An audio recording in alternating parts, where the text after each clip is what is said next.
There's something deeply strange about Christian morality that most people never question. It celebrates exactly the qualities that make you powerless, while condemning the qualities that make you strong. Humility is the highest virtue, which means thinking less of your abilities and achievements. Meekness is blessed, which means accepting mistreatment without resistance. Suffering is redemptive, which means your pain has spiritual value. Meanwhile, pride is the deadliest sin, strength is suspect, and self-assertion is condemned as arrogance. This isn't just a different value system. It's a systematic inversion where everything that empowers you is called vice and everything that weakens you is called virtue. Think about what this actually means in practice. If you believe humility is the highest virtue, you'll actively work to diminish your sense of your own capabilities. If you believe meekness is blessed, you'll accept being pushed around rather than standing up for yourself. If you believe suffering is spiritually valuable, you'll be reluctant to eliminate pain from your life.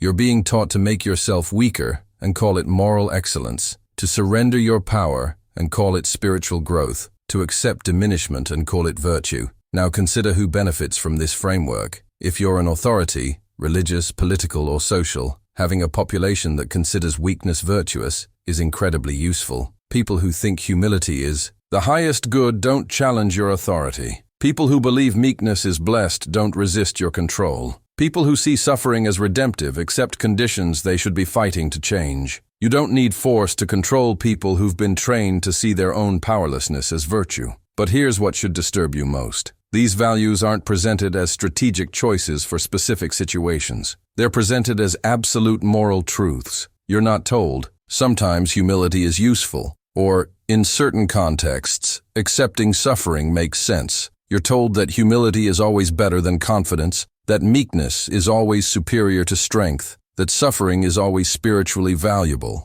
The framework doesn't give you tools to navigate complexity. It gives you a rigid hierarchy where weakness is always virtuous and strength is always suspect. A philosopher in the 19th century looked at this pattern and saw something others had missed or were afraid to name. He recognized that Christianity hadn't accidentally elevated weakness. It had systematically transformed powerlessness into virtue because it emerged from the powerless. People who couldn't compete through strength, beauty, intelligence, or achievement needed a different moral framework where their lack of these qualities became evidence of superiority. So they created one. They declared that the weak are blessed, the meek will inherit the earth, the suffering are close to God, and the powerful are condemned. This wasn't just alternative values. It was resentment disguised as morality. It was the powerless looking at the powerful and declaring, your strength is actually weakness, your confidence is actually sin, your achievements are actually spiritual failures, and our powerlessness is actually virtue.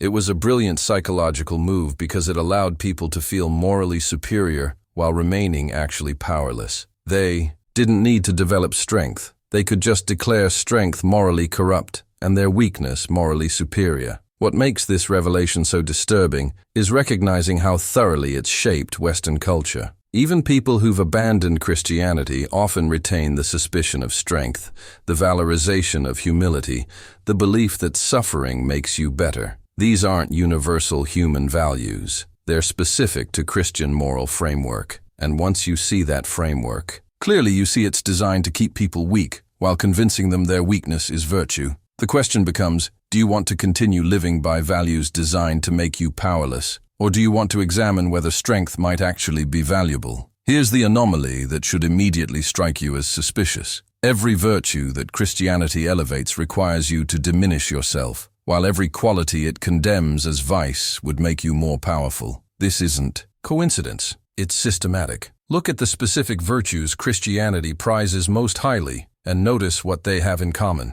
They all involve making yourself less. Humility means thinking less of your abilities. But what's the practical effect? You don't pursue opportunities you're capable of handling because that would be prideful. You don't acknowledge your achievements because that would be arrogant. You don't develop confidence in your judgment because that would be thinking too highly of yourself. The virtue systematically prevents you from recognizing and using your actual capabilities. Meekness means accepting mistreatment without fighting back. Jesus said, "Blessed are the meek," and turn the other cheek. But what does this produce? People who don't defend themselves, who tolerate abuse, who let others walk over them. The virtue trains you not to resist when you're being harmed. If you're an authority wanting compliant subjects, what better value could you instill than the belief that not resisting is morally superior to defending yourself? Suffering is treated as redemptive and spiritually valuable. Blessed are those who mourn. Take up your cross and follow me. Pain is characterized as bringing you closer to God, as testing your faith, as something that will be rewarded eternally. But notice the effect. People accept preventable suffering rather than working to eliminate it. They see pain as meaningful rather than as a problem to solve. The virtue makes people passive in the face of conditions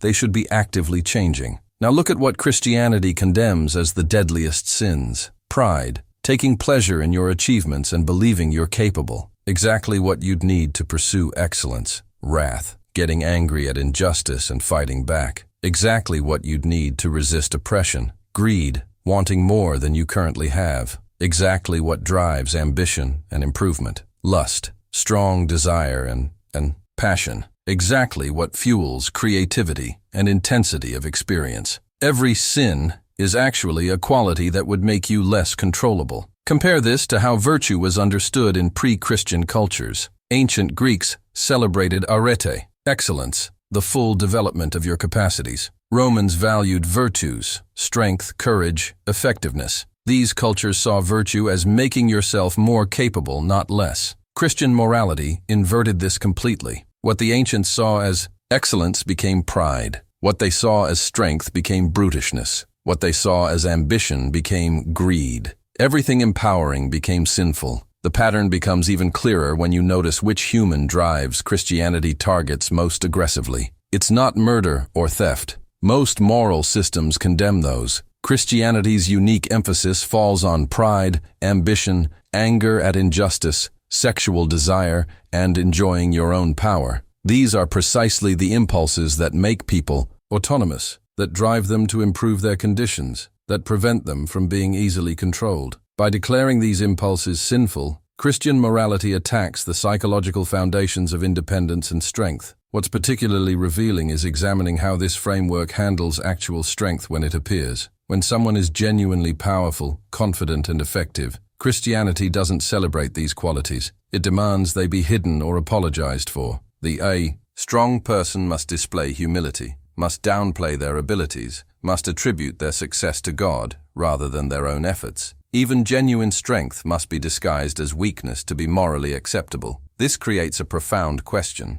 If a moral framework systematically elevates qualities that make you weaker and condemns qualities that make you stronger, isn't it functioning as a control system regardless of its truth claims?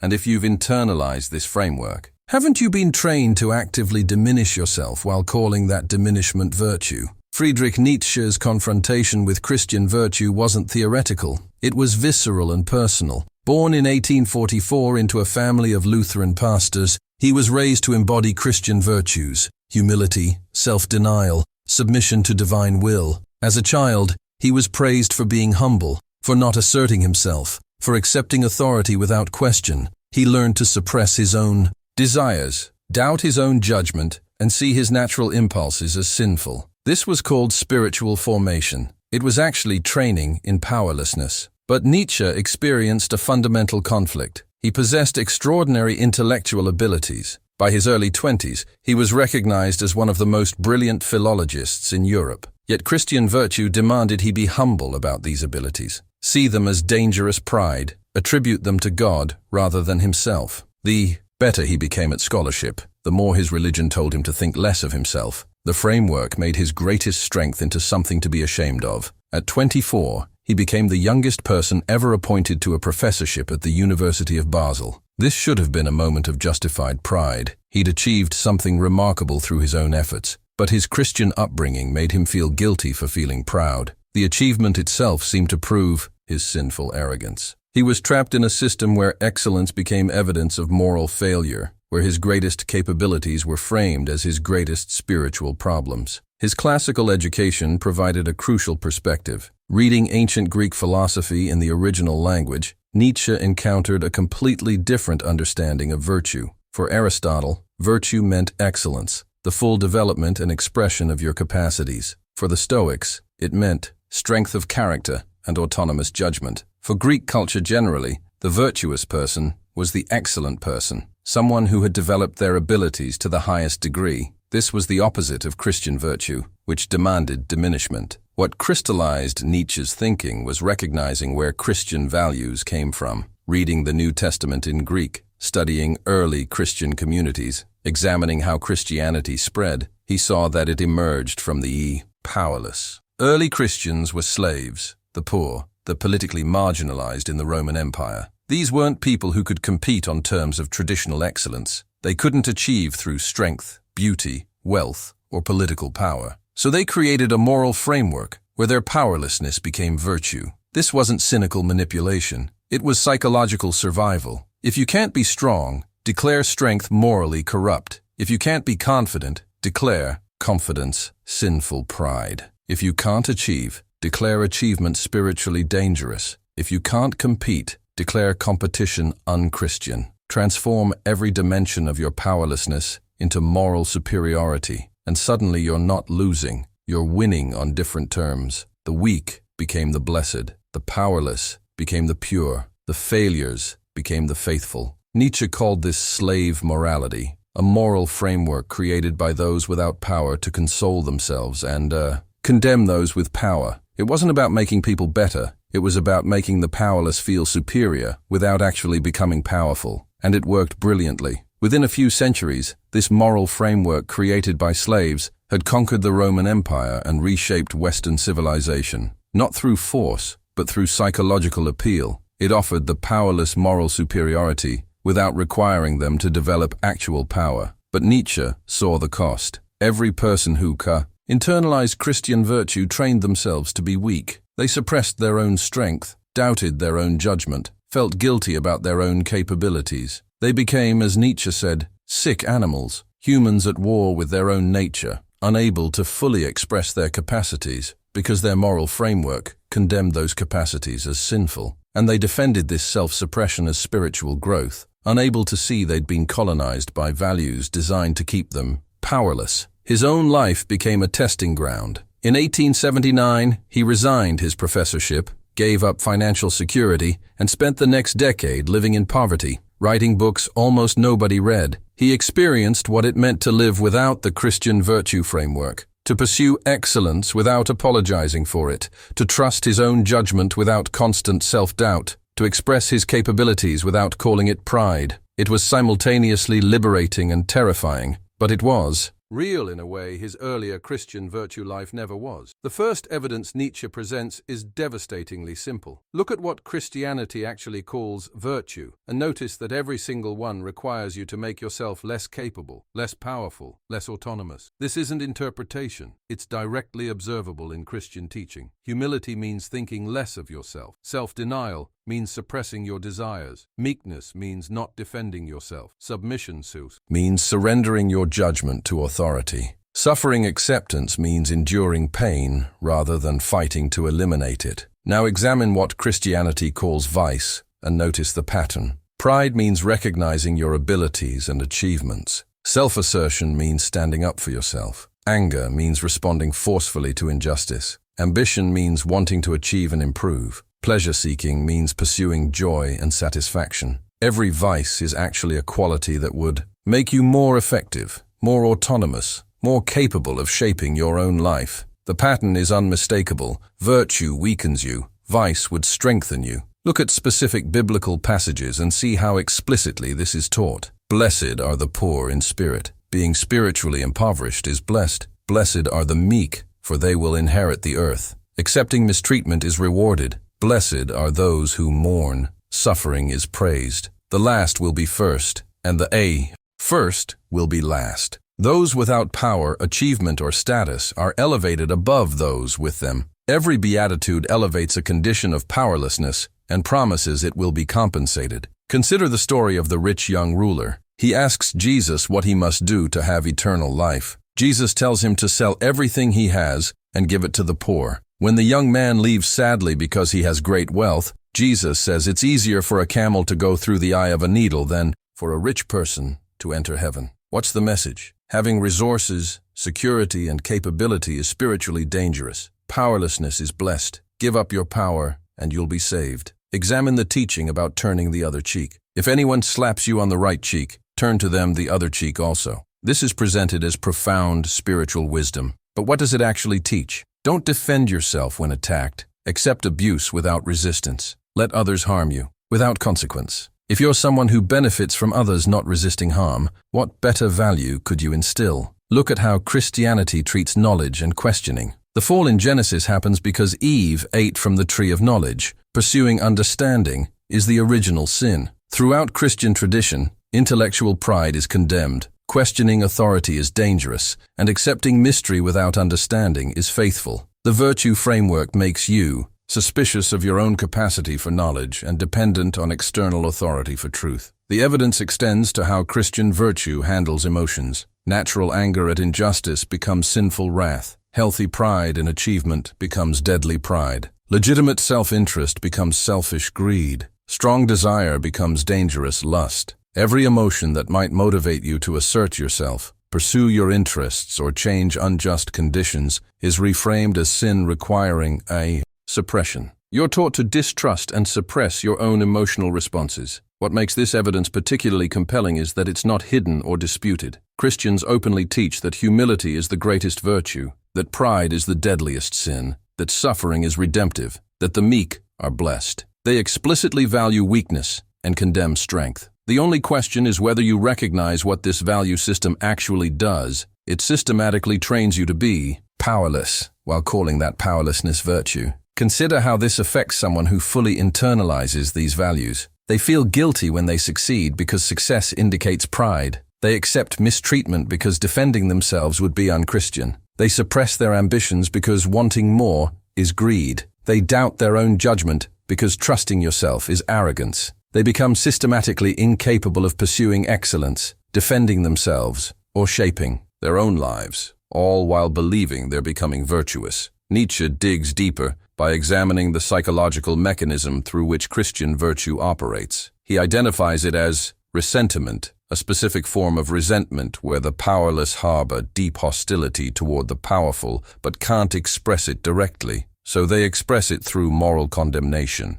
They can't say, "I resent that you're stronger than me," so they say, "Your strength is morally corrupt, and my weakness is morally superior." This mechanism is visible throughout Christian morality. The rich are condemned not for specific wrongdoing, but for being rich. It's easier for a camel to go through the eye of a needle than for a rich person to enter heaven. The powerful are warned they'll be humbled. Many who are first will be last. The strong are told their strength is spiritual weakness. When I am weak, then I am strong. Each condemnation is the powerless striking back at the powerful through moral inversion. What makes this psychologically sophisticated is that it transforms defeat into victory. If you can't achieve strength, wealth, or power through normal competition, you create a moral framework where not having these things makes you superior. You haven't failed to achieve. You've transcended the corrupting influence of achievement. You're not weak. You're blessed in your weakness. You haven't lost. You've won on spiritual terms. The resentment gets discharged through moral superiority. The investigation reveals how this affects individual psychology. People who internalize Christian virtue develop what Nietzsche calls bad conscience, constant self-monitoring for signs of pride, ambition, or self-assertion that must be suppressed. They wage war against their own nature, treating their natural impulses towards strength and excellence as enemies to be defeated. This creates profound internal conflict, where you're simultaneously yourself and your own oppressor. Consider how this plays out with achievement. If you accomplish something significant, Christian virtue demands you immediately diminish it. Attribute it to God, not yourself. Emphasize how unworthy you are. Focus on how it could have been better. Feel guilty if you experience pride. The framework prevents you from fully experiencing or building on your own achievements because doing so would be sinful. You're trained to undermine yourself constantly. The mechanism becomes even clearer when examining how Christian virtue treats natural human drives.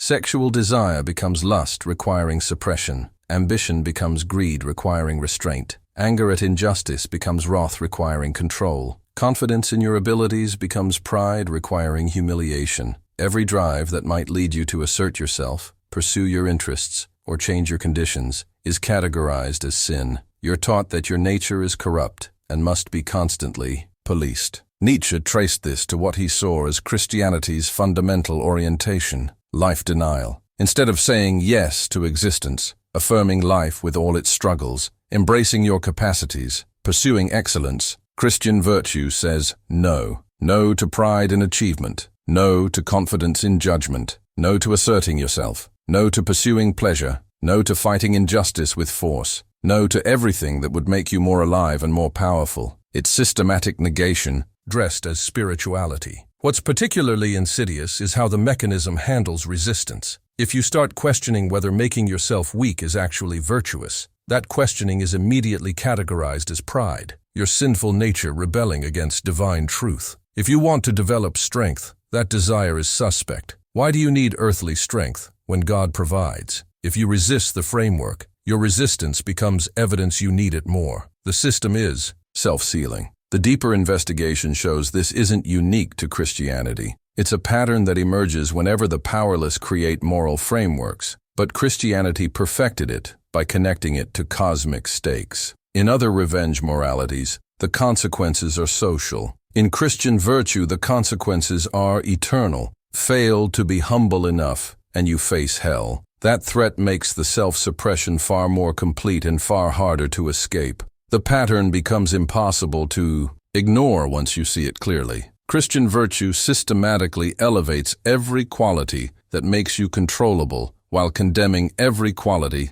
that makes you autonomous. It's not about making you good, it's about making you manageable. And it does this so effectively that you enforce your own powerlessness while believing you're pursuing holiness. Look at how this serves authority structures. Religious authorities benefit enormously from populations that consider humility the highest virtue. Humble people don't question religious teaching. Political authorities benefit from meekness being blessed. Meek people don't resist government power. Economic authorities benefit from suffering being redemptive. Suffering people accept their conditions rather than demanding change. Every institution of power benefits from Christian virtue because it produces powerless populations. Now examine what happens when someone exhibits actual strength within Christian contexts. They're immediately pressured to display humility, to attribute their strength to God, to apologize for their capabilities. Even Mother Teresa, praised as a saint, had to constantly emphasize her unworthiness and hide any sense of her own power. The framework can't tolerate strength being openly acknowledged. It must always be disguised as weakness or attributed elsewhere. The pattern extends to how Christian communities function. Those who most perfectly embody weakness are most praised. The person who constantly apologizes for existing, who never asserts themselves, who accepts mistreatment without complaint, they're held up as models of virtue. Meanwhile, those who show confidence, defend themselves, or pursue excellence are subtly, or not so subtly, condemned as prideful or worldly. The community reinforces powerlessness through praise and shame. What reveals the pattern most clearly is examining who promotes Christian virtue most strongly. It's consistently those who benefit from others being weak. Slave owners taught Christianity to slaves, emphasizing meekness and accepting your station. Colonial powers spread Christianity to conquered peoples, teaching humility and submission. Abusive partners use Christian virtue to keep victims compliant. Forgive 70 times 7.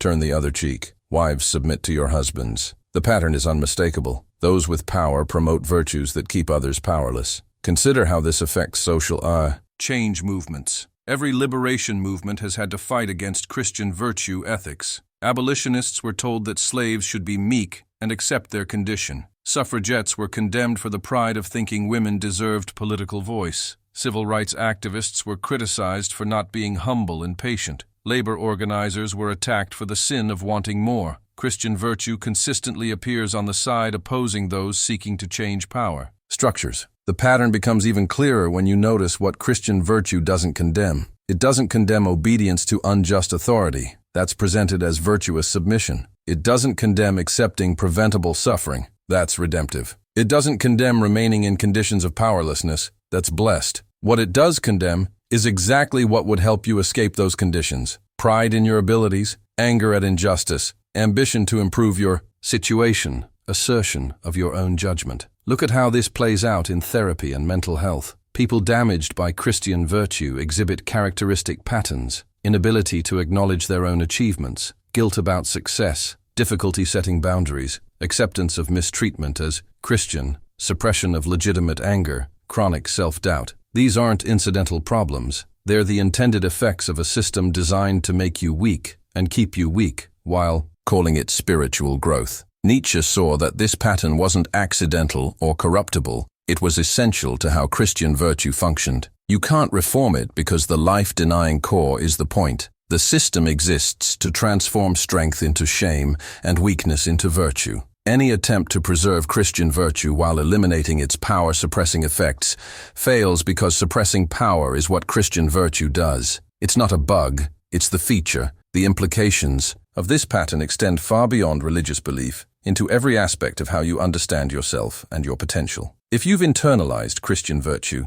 you've been trained to systematically undermine your own capabilities, doubt your own judgment, and feel guilty about your own strength. This doesn't just affect your religious practice, it affects your entire relationship with power, achievement, and self-expression. Consider how this impacts your career and ambitions. If you believe humility is the highest virtue, you won't advocate for yourself effectively. You won't negotiate aggressively for compensation. You won't promote your own achievements. You'll consistently undersell yourself, while others who aren't burdened by these values advance past you. Then you'll tell yourself that earthly success doesn't matter anyway, which is exactly what the virtue framework trained you to do when you fail to achieve. The implications extend to relationships and personal boundaries. If you believe meekness is blessed and forgiveness is unlimited, you'll accept mistreatment from others. You'll stay in relationships that damage you because leaving would be unforgiving. You'll let people violate your boundaries because defending them would be unchristian. Christian virtue doesn't create healthy relationships. It creates conditions for exploitation where victims are trained to see their victimization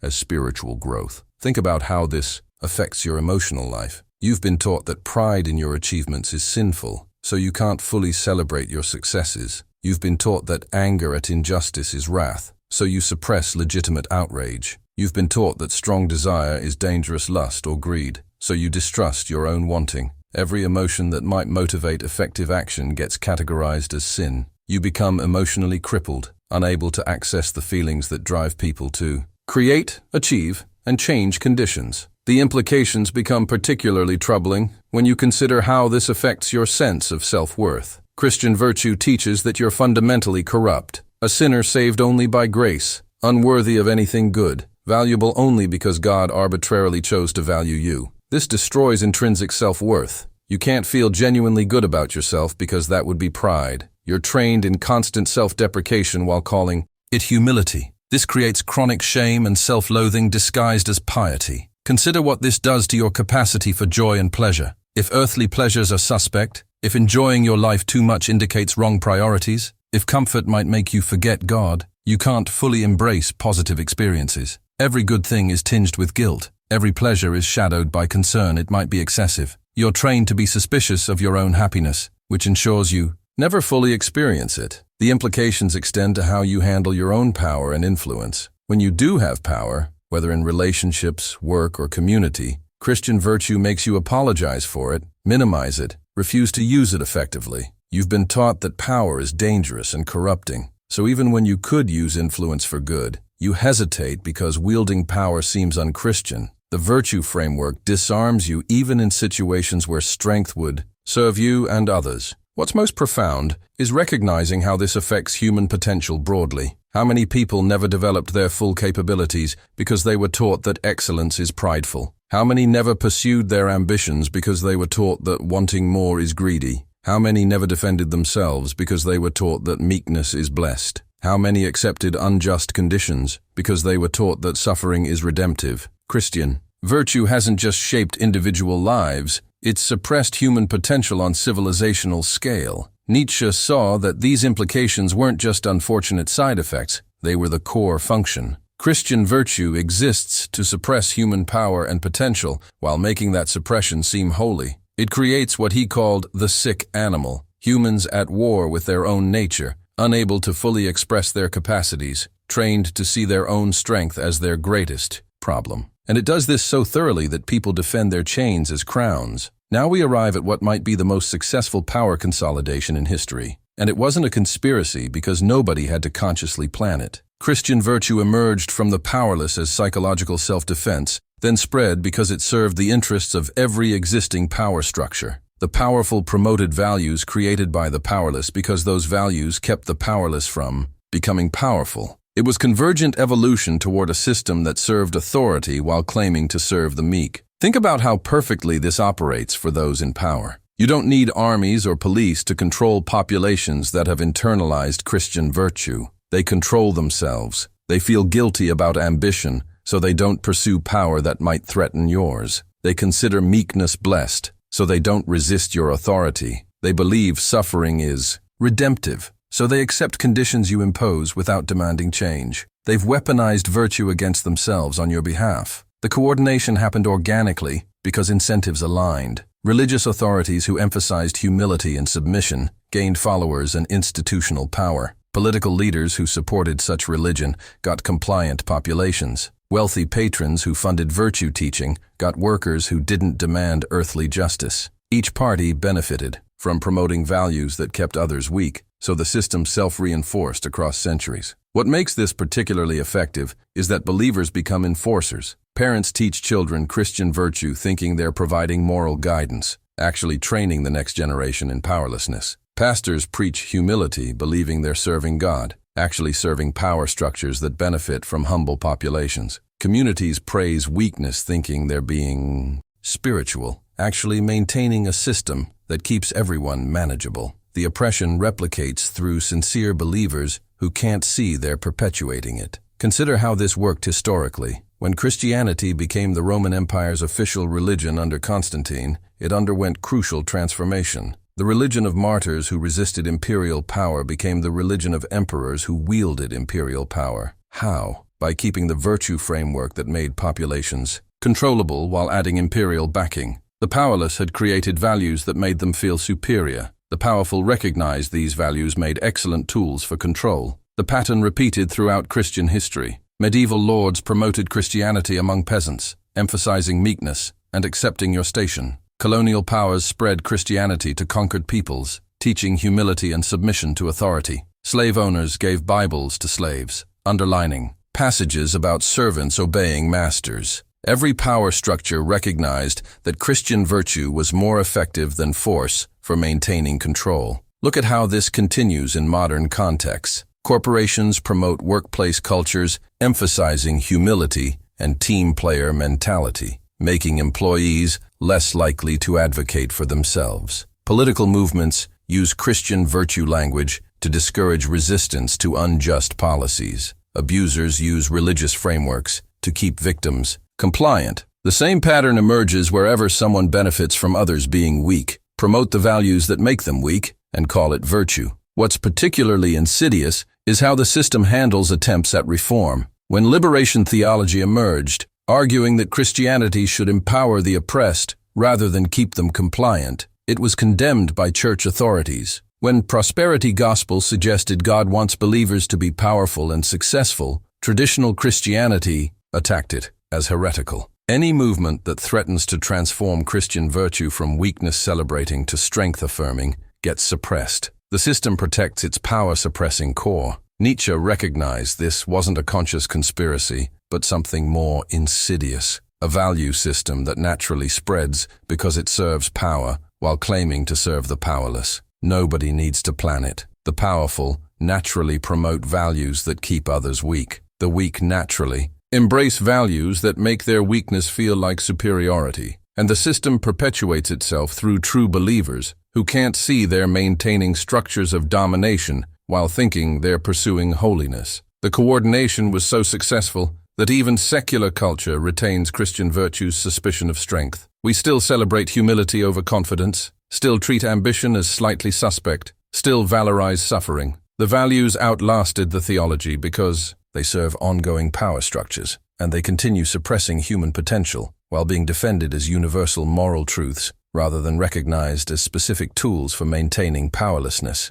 The question becomes crucial. If Christian virtue functions as Nietzsche describes, systematically suppressing human strength and potential, why hasn't this been obvious to everyone? Why do billions of people continue celebrating weakness as virtue when examining the pattern reveals it? Serves those who benefit from their powerlessness. The answer exposes sophisticated mechanisms preventing recognition of what's happening. First, the framework presents weakness as spiritual strength. You're not being made powerless. You're being made holy. Your inability to assert yourself isn't weakness. It's blessed meekness. Your acceptance of mistreatment isn't cowardice. It's turning the other cheek. The linguistic inversion makes the actual effect invisible. People experience systematic disempowerment while being told they're gaining spiritual power, and they accept the claim because questioning it would be prideful. Second, the system makes questioning itself evidence of the sin it condemns. If you notice that Christian virtue makes you weak and question whether that's good, your questioning is immediately categorized as pride, your sinful nature rebelling against divine truth. The observation that might free you becomes proof you're enslaved to sin. You're made guilty for the critical thinking that could liberate you. Third, Christian virtue addresses real psychological needs in ways that obscure its costs. Humility does prevent certain forms of harmful arrogance. Forgiveness can free you from consuming resentment.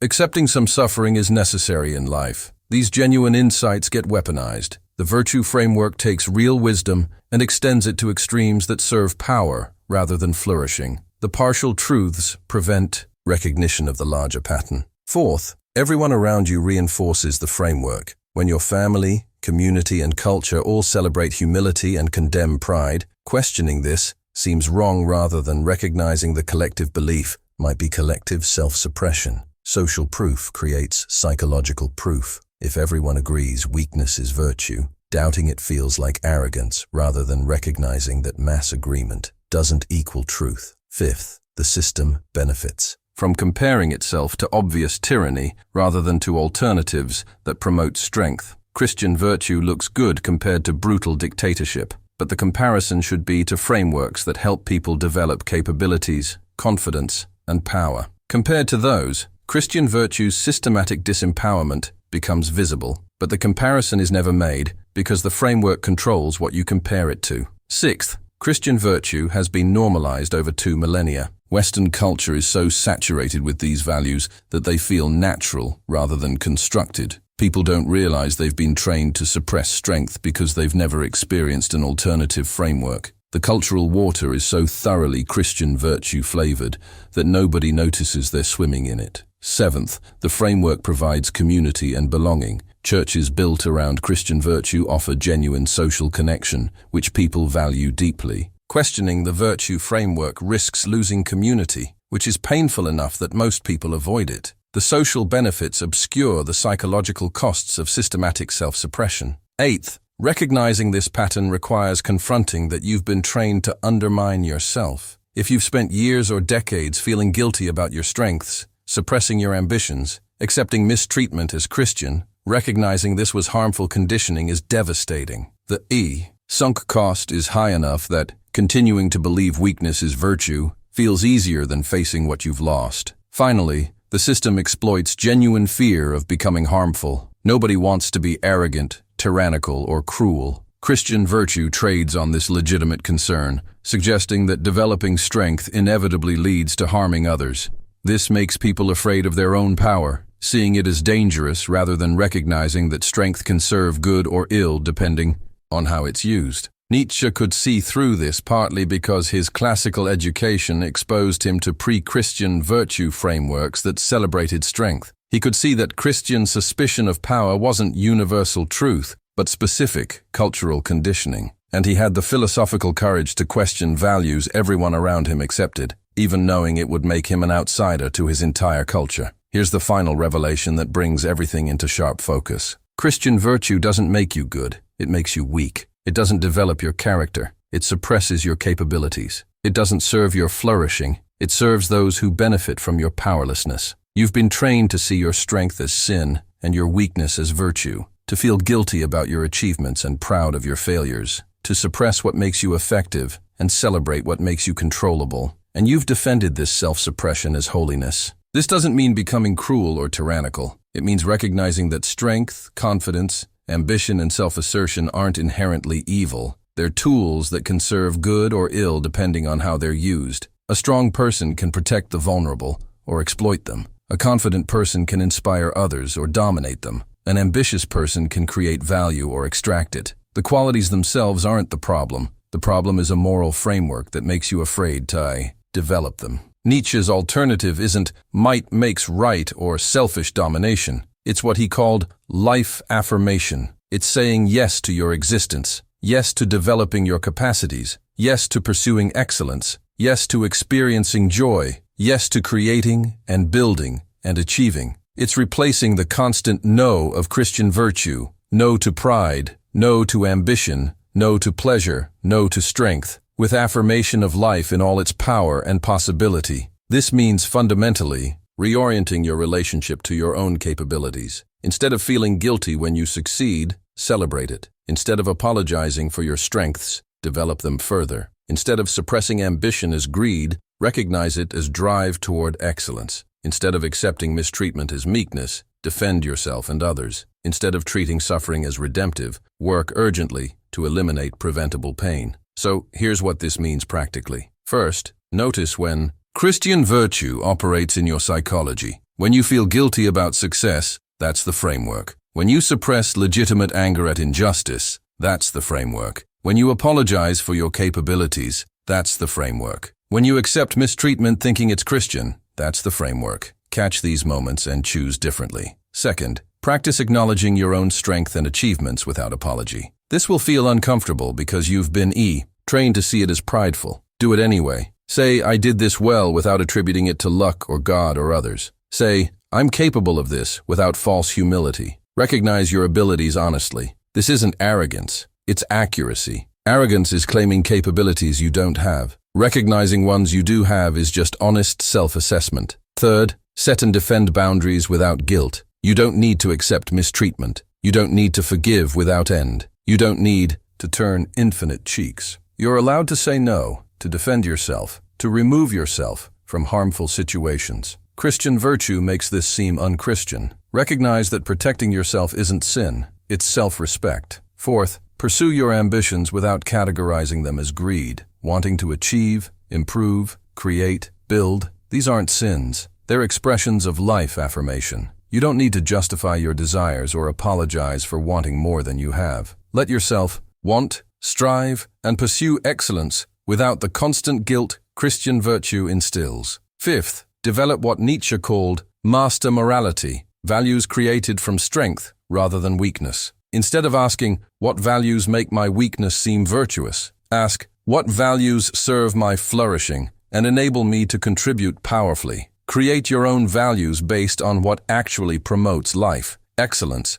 and genuine well-being, rather than accepting imposed values designed to keep you weak. The final question isn't whether Christian virtue is divinely ordained. It's whether you want to continue living by values that systematically suppress your strength and potential. You can keep feeling guilty about your capabilities, apologizing for your achievements, and celebrating your weakness while calling it virtue. Or you can recognize that you weren't made to be weak. You were trained to be weak by a moral framework that serves power structures benefiting from your powerlessness. What will you choose? The comfortable, familiar guilt of Christian virtue, or the uncomfortable freedom of developing your actual strength? The lie that weakness is holiness, or the truth that you're capable of far more than you've been taught? Stop apologizing for being powerful. Start becoming more powerful. The world doesn't need more people trained in strategic weakness. It needs people who've developed their capabilities and use them well.